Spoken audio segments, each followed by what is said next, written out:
Ito yung ano niya, paliwanag. Ang sabi niya, political harassment, sabi ni Castro. Yan, political harassment. Ano namang ang ginagawa niya sa panggigipit ni Vice President Sara Duterte at sa kanyang tauhan na pinakontempa niya doon sa House of Representatives na samantalang sumasagot naman ng maayos at gumagalang sa kanilang investigasyon. Ngayon, siya sinampahan ng kaso sa Kamara ng Ethics. Kung magkakataon, malamang tanggal siya dyan sa House of Representatives. Ang nagsampan ng kaso ay mga katutubo. Ito, pakinggan mo kanyang paliwanag. Ang nasa likod daw, ang mga Duterte. Ito, tinatawag niya ay political harassment daw. Yung ginagawa kaya niya sa House of Representatives, yung pang-imbestiga niya sa confidential pa ni Vice President Sara Duterte at panggigipit sa tawa ni Vice President Sara Duterte at pinakontempa niya. Hindi pa siya siguro nasisiyahan, gusto pa niyang ilipat si Atty. Zuleika Lopez sa Women's Correctional. Ang Women's Correctional ay isang kulungan ng mga convicted na nahatulan ng kaso. Hindi pa naman siya convicted.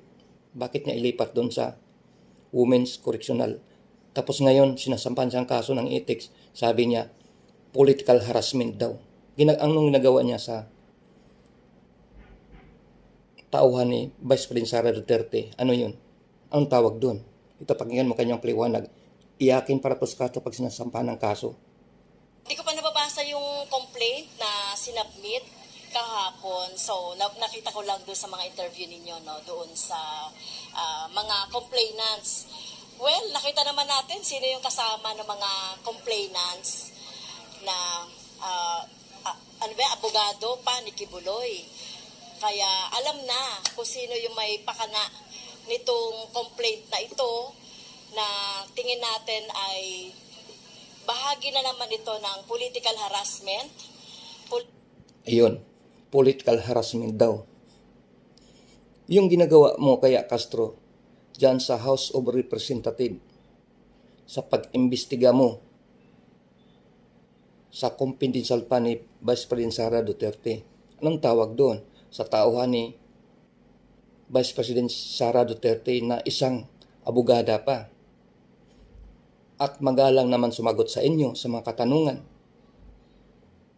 Alam mo, ang pinakulong mo, isang magaling na abogada, si Atty. Zuleika Lopez. Isa siyang graft and corruption investigator. Pinakulong mo. Hindi ka pa nakontento. Gusto mo pang ipalipat sa correctional, Women's Correctional.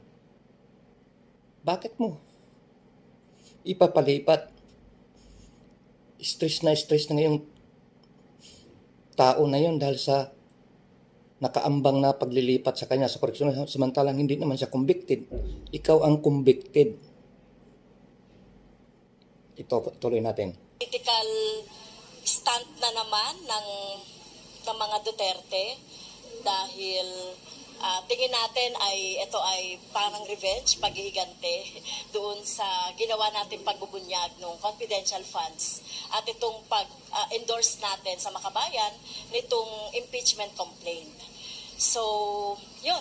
So, tingin ko ay bahagi ito ng political persecution na naman sa akin. Ida ng political prosecution. Ay yung mga ginagawa kaya niya sa pag-imbestiga dyan. Ano yun? Pag makapagsalita siya lang. Kung siya ang gagawa, wala lang.